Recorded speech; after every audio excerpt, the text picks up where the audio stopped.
I think you and I share something very special.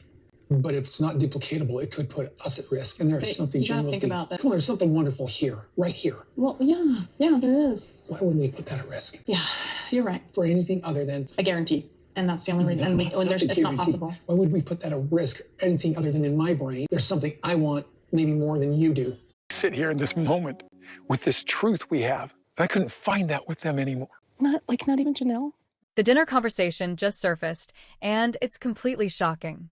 Kody Brown, sitting right across from Robyn at what was supposed to be a private meal, just confessed on camera that his only reason for bringing in another wife would be sex and physical attraction. Not spiritual reasons, not expanding the family, not the plural marriage beliefs he's talked about for years. Just sex and looks from a 57-year-old man who's already left behind 3 wives and 13 children. The uncut footage shows Kody leaning over the table using his usual smooth-talking tricks, while Robyn laughs awkwardly and calls him a pig.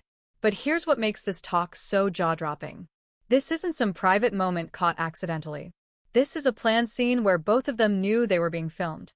Still, Kody decided to show exactly who he really is behind all that carefully built public persona.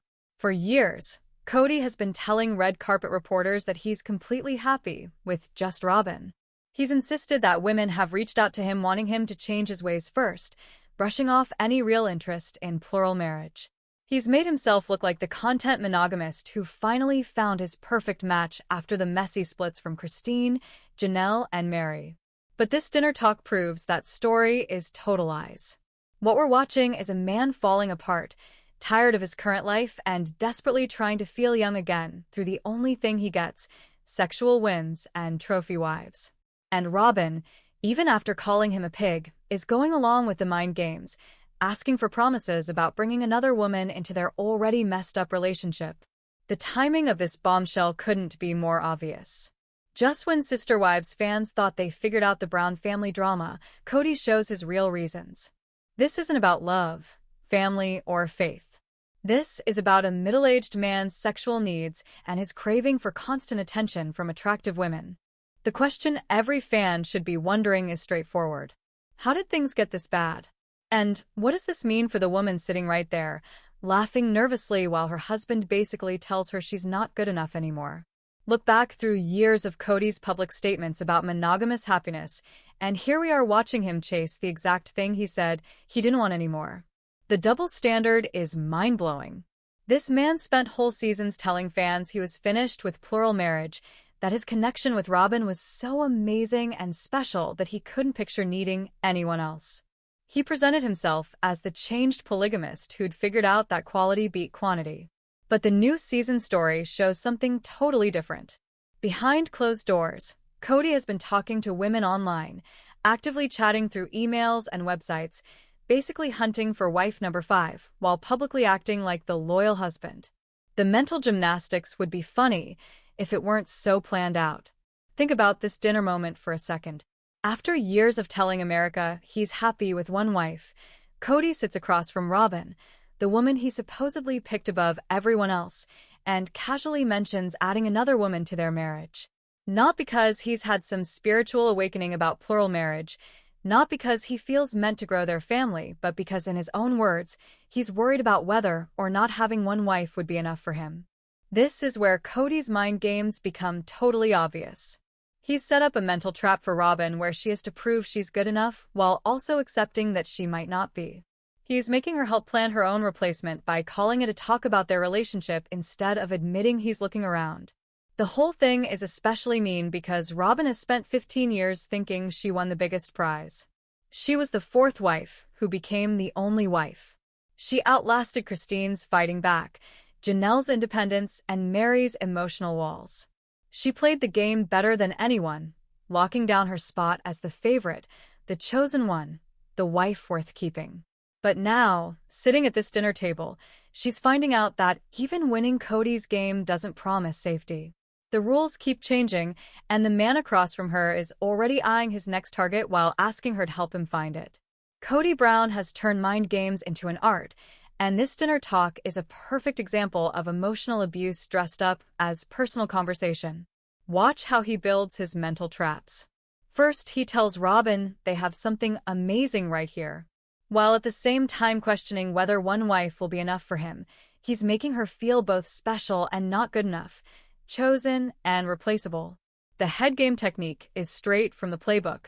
He reminds her of their unique bond, making her feel important, then immediately follows with doubts about their relationship being complete. When she agrees they have something special, he says, "Why would we put that at risk?"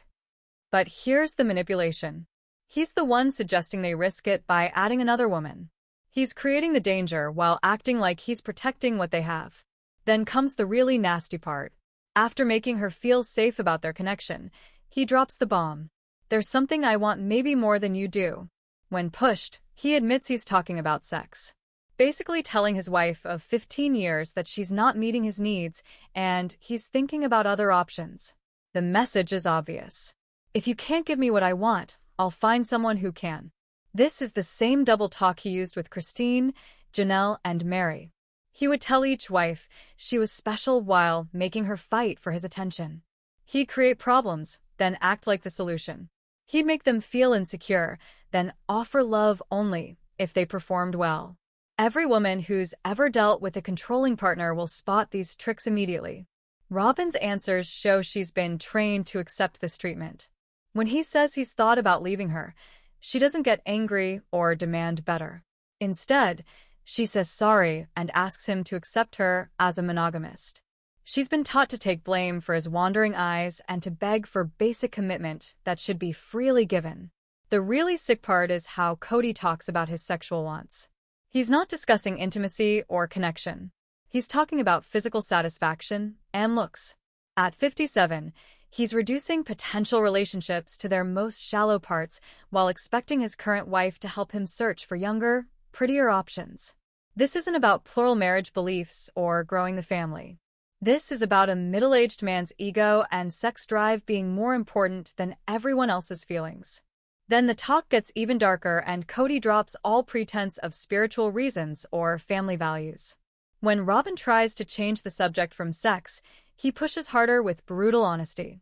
"I'm not kidding. My primary motivation at this stage in my life would be just how good-looking she is. This isn't a mistake or bad judgment. This is a planned admission about his real priorities." Let's understand what just happened here. A 57-year-old man sitting across from his wife of 15 years just told her that if he adds another woman to their marriage, it will be purely for sexual pleasure and physical attraction. He's not talking about compatibility, shared beliefs, or even basic human connection. He's shopping for a sex toy, and he wants Robyn's permission to do it. The nerve is incredible. This is the same man who spent decades preaching about heavenly marriage, spiritual unions, and the sacred nature of plural marriage relationships. Now, he's reduced the whole idea to his personal pleasure and what looks good to him. He's basically telling Robyn that their special connection isn't special enough to keep him happy, and he needs a younger, prettier addition. When Robyn calls him out for being a pig, his response is even more telling. "I know, and I don't care. I'm a guy." He's not embarrassed. He's not sorry. He's proud of his crudeness and using his gender as an excuse for treating women like replaceable objects made for his pleasure. This is toxic masculinity at its worst. The belief that men's sexual wants matter more than everyone else's dignity and emotional health. Think about the mental warfare happening right now. Kody has just told his wife that she's not good enough sexually, that he needs someone more attractive, and that he doesn't care how hurtful this sounds. He's systematically destroying her sense of security while demanding her help in finding her replacement. This isn't a talk between equal partners. This is a power move designed to keep Robyn scrambling to prove her value. The most disturbing part is how casually he delivers these verbal attacks. There's no awareness of how crushing this must be for a woman who gave up everything to be with him. No thought about how publicly embarrassing these admissions are. No recognition that he's basically telling America that his wife isn't woman enough for him anymore. He's treating her like a business partner in his next purchase rather than the woman he supposedly chose above all others. Here's what makes this whole conversation even more ridiculous. Kody Brown is 57 years old, acting like he's some young stud with uncontrollable sexual needs. Despite confusion about his birth year sometimes, Kody was born in January 1968, making him a man approaching senior citizenship who's still playing the "I can't help myself, I'm just a guy" card. Most women who've lived for 5 decades understand something important about men this age. The desperate midlife scramble to prove they're still desirable, still powerful, still the catch they think they are. Kody is showing classic signs of a man who cannot accept getting older and is willing to destroy his entire life to chase the fantasy of his younger self. Think about the math here. After 3 wives left him and he abandoned 13 children, Kody truly believes he's such an amazing prize that attractive younger women are waiting in line for the privilege of becoming his 5th wife. The delusion is staggering. This is a man with thinning hair he tries to hide with increasingly creative styling, a history of failed marriages, and a public reputation for emotional abuse and abandonment. Yet, he sits across from his current wife, discussing his sexual requirements like he's running a job interview. The age factor shows something darker about Kody's pattern with wives. He has a history of losing interest in women as they approach or enter menopause. When wives can no longer fulfill his fantasy of endless youth and unlimited availability, he starts looking elsewhere. Robyn was 30 when she joined the family. Young, energetic, and willing to compete for his attention. 15 years later, she's 45, dealing with the natural changes that come with raising children and managing a household. Suddenly, Kody is bored and shopping for a replacement. What's especially pathetic is his obvious attempt to frame this as some uncontrollable biological need. At 57, most men have learned to find satisfaction in deeper connections, shared experiences, and real partnership. But Kody is stuck in emotional adolescence, convinced that his sexual appetite justifies treating women as disposable objects made for his pleasure. The really sad part is how this behavior gets worse with age. Instead of growing wiser and more grateful for what he has, Kody becomes more demanding and less satisfied. Each passing year makes him more desperate to prove his desirability, more willing to hurt the people closest to him in pursuit of validation from strangers. He's not aging gracefully. He's aging like a warning story about men who refuse to develop beyond their most basic instincts. Robyn's responses in this conversation show something deeply troubling about her role in this toxic situation. When Kody makes his crude admission about wanting sex and attractiveness, she doesn't walk away. She doesn't show real outrage. Instead, she nervously laughs and calls him a pig with what sounds almost like fondness. This isn't shock or disgust. This is a woman who's become dangerously comfortable with being treated as expendable. Watch her body language and verbal responses throughout this dinner scene. When Kody tells her he's fantasized about leaving her, she doesn't demand better treatment or question his commitment. She apologizes and asks if he'll accept her as a monogamist, basically begging for basic faithfulness that should be automatic in any healthy relationship. She's been conditioned to take responsibility for his wandering attention and to negotiate for scraps of devotion. But here's where Robyn's participation becomes more calculated. Notice how she tries to redirect him when his language becomes too explicit, saying, "You don't understand how you're coming across." This isn't real concern for their relationship. This is image management. She's worried about how this looks on camera, not about the devastating impact of his words on their marriage. She's become his public relations manager, trying to soften his rough edges for television while enabling his behavior in private. The children factor makes her participation even more disturbing. Robyn has elementary and middle school-aged kids who will eventually see their mother on national television, laughing while their stepfather talks about needing another woman for sexual satisfaction. She's allowing her children to witness a masterclass in how men can treat women as interchangeable objects and how women can smile and accommodate this treatment. Remember Robyn's own admission that she's never been sure if Kody could be satisfied with one woman? She's basically saying she's always known he might need other options. Yet, she chose to stay and build a life with a man she doesn't trust to remain faithful. This isn't love. This is a business arrangement where she's willing to endure public humiliation for financial security and social status. The saddest part is how Robyn seems to believe she can manage the situation through negotiation and image control. She asks for guarantees about adding another wife, as if there are safe ways to bring another woman into a relationship where the husband is already announcing his dissatisfaction with his current wife. She's trying to think her way through an inherently illogical and hurtful situation, proving she's lost touch with her own worth and dignity. What we're witnessing at this dinner table is a new behavior. It's the same devastating pattern Kody has perfected over decades of marriage. The women who escaped this dynamic, Christine, Janelle, and Mary, could probably predict every word coming out of his mouth because they've heard these exact manipulation tactics before. The only difference is that now Robyn is the target instead of the beneficiary. Christine wrote extensively about Kody's obsession with Robyn's attractiveness when she first joined the family. She described how all the wives suddenly felt they had to compete with Robyn's looks, how Kody would openly praise her appearance while making subtle digs about everyone else's aging bodies. The trophy wife dynamic was established from day one, with Kody treating Robyn like his prize acquisition while the other wives became the consolation prizes he had to tolerate. But here's the brutal truth about being Kody's trophy wife. There's always an expiration date. Janelle experienced this when Kody lost interest in her practical, no-nonsense approach to life. Mary discovered it when their emotional intimacy died, and he found her needs inconvenient. Christine lived it when she refused to keep pretending their marriage was working and demanded better treatment. Each woman learned that Kody's version of love is entirely conditional on their ability to feed his ego and meet his constantly shifting demands.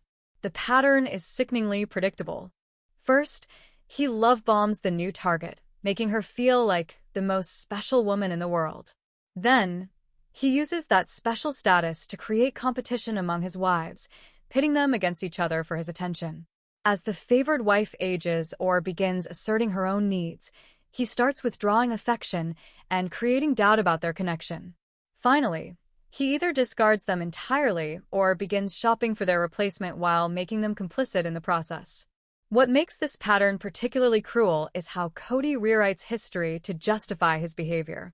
He's already begun telling people that he was never truly attracted to his previous wives, that their marriages were mistakes, that he stayed out of duty rather than desire.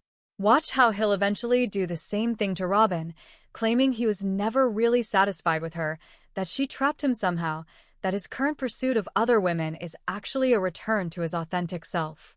The Sister Wives community has been watching this cycle play out for years, and many viewers can recognize the signs before the wives themselves do. The subtle criticisms, the wandering attention, the sudden interest in spirituality or growth that conveniently requires looking outside the marriage for fulfillment. It's textbook emotional abuse disguised as religious devotion, and Robyn is just the latest victim to believe she can be the exception to Kody's pattern of abandonment. Robyn is discovering what every woman before her learned too late in Kody's world. There's no such thing as permanent status. She spent 15 years believing she had achieved the ultimate victory by outlasting the other wives and becoming his sole focus. She was the young, attractive, devoted partner who gave him everything he claimed to want.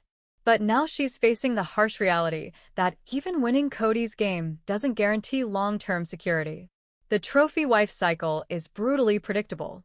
When Robyn joined the family at 30, she was everything Kody craved, 11 years younger than him, willing to compete for his attention and desperate enough to make him her entire world.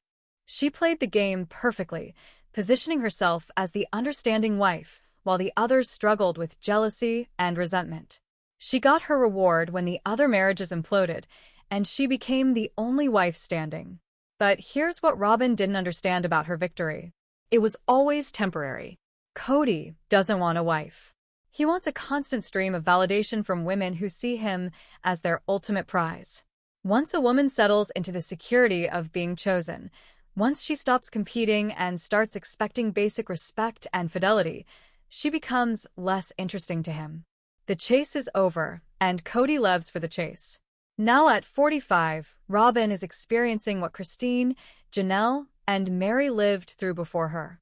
She's watching her husband's attention wander, hearing him openly discuss her inadequacies, and being asked to facilitate her own replacement. The woman who once felt superior to the other wives for keeping Kody is learning that nobody keeps Kody.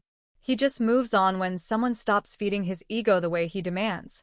The age factor is particularly cruel in this cycle. Robyn was the young wife when she joined, but 15 years and several children later, she's no longer the fresh-faced newcomer who hung on his every word. She's tired from managing household responsibilities, less available for his constant need for attention, and starting to show the natural effects of aging and motherhood.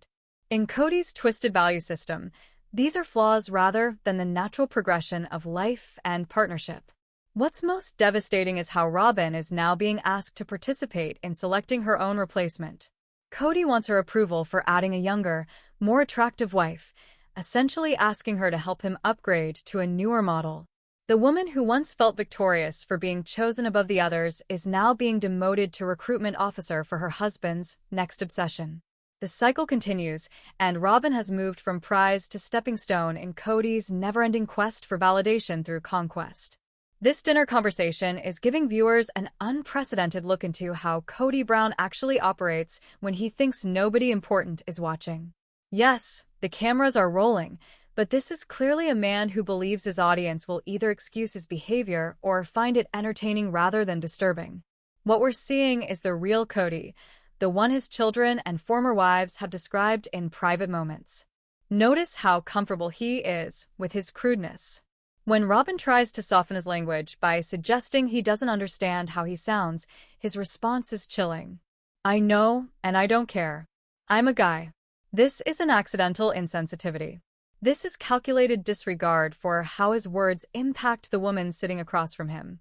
He knows exactly how devastating his admissions are, and he simply doesn't care about the emotional damage he's causing.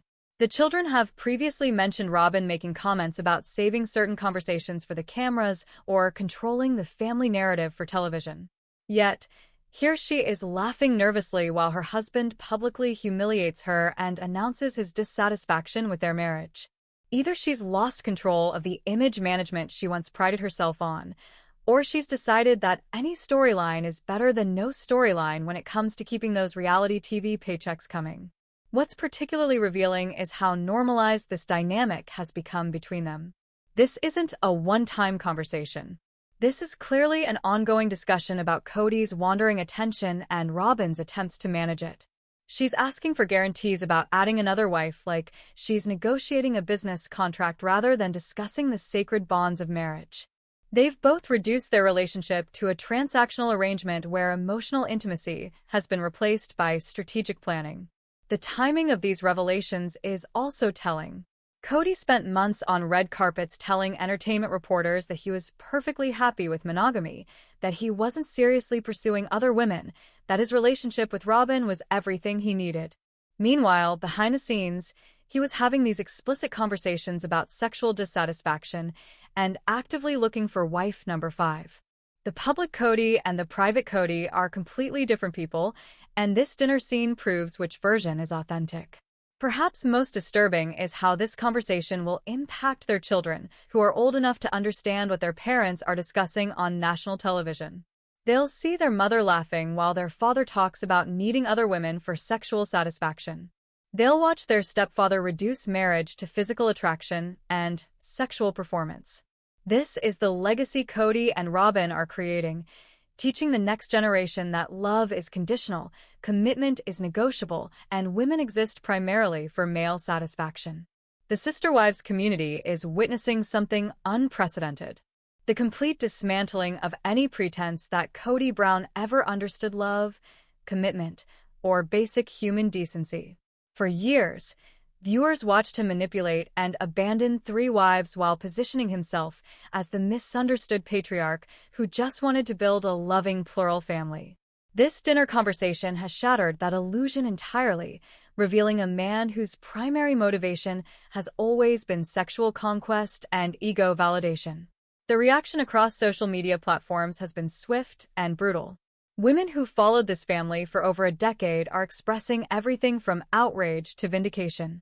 The comment sections are filled with supporters of Christine, Janelle, and Mary saying they finally understand why these women had to escape. Others are questioning how Robyn can continue defending or enabling a man who treats her with such obvious contempt on national television. What's particularly striking is how this revelation recontextualizes everything viewers thought they knew about the Brown family dynamics. Suddenly, Christine's accusations of favoritism make perfect sense. Robyn wasn't the beloved wife. She was just the newest trophy. Janelle's emotional distance becomes understandable when you realize she was married to a man who saw her as inadequate compared to his current obsession. Mary's desperate attempts to reconnect take on new meaning when viewed through the lens of competing with Kody's constantly shifting standards for female worth. The broader implications for plural marriage representation are devastating. For years, the Browns positioned themselves as examples of how polygamy could work in modern society, loving, consensual, spiritually motivated family building. This dinner conversation exposes that narrative as complete fiction. What viewers are seeing instead is a masterclass in how religious doctrine can be twisted to justify male sexual privilege and female subjugation. The questions this raises about Robyn's future are urgent and uncomfortable. How long can a woman maintain her dignity while being publicly humiliated by her husband? How many more conversations about her inadequacies will she endure before reaching her breaking point? Will she follow the path of Christine, Janelle, and Mary by eventually recognizing that no amount of compliance or accommodation will ever satisfy Kody's appetite for conquest and control? Perhaps most importantly, this dinner conversation has provided every woman watching with a crystal clear example of what emotional abuse looks like when it's dressed up as honest communication. Kody's manipulation tactics, the love bombing followed by devaluation, the creation of insecurity disguised as intimacy, the sexual coercion framed as male nature, are textbook patterns that domestic violence advocates recognize immediately. The national audience is getting an education in recognizing and rejecting these toxic dynamics, potentially saving other women from similar relationships. The Sister Wives saga has become more than entertainment. It's become a cautionary tale about what happens when women sacrifice their worth for the illusion of being chosen by men who are fundamentally incapable of genuine love or commitment. Do you think Robyn will finally recognize what the other wives learned before her? That being Kody's favorite is just another form of being his victim. And which legal move from Christine's playbook do you think would serve Robyn best if she ever decides to reclaim her dignity? Make sure to tap like, hit subscribe, and keep those notifications on because honestly, after watching Kody reduce 15 years of marriage to his sexual requirements, something tells me the next round of Sister Wives revelations will be even more explosive than this dinner disaster.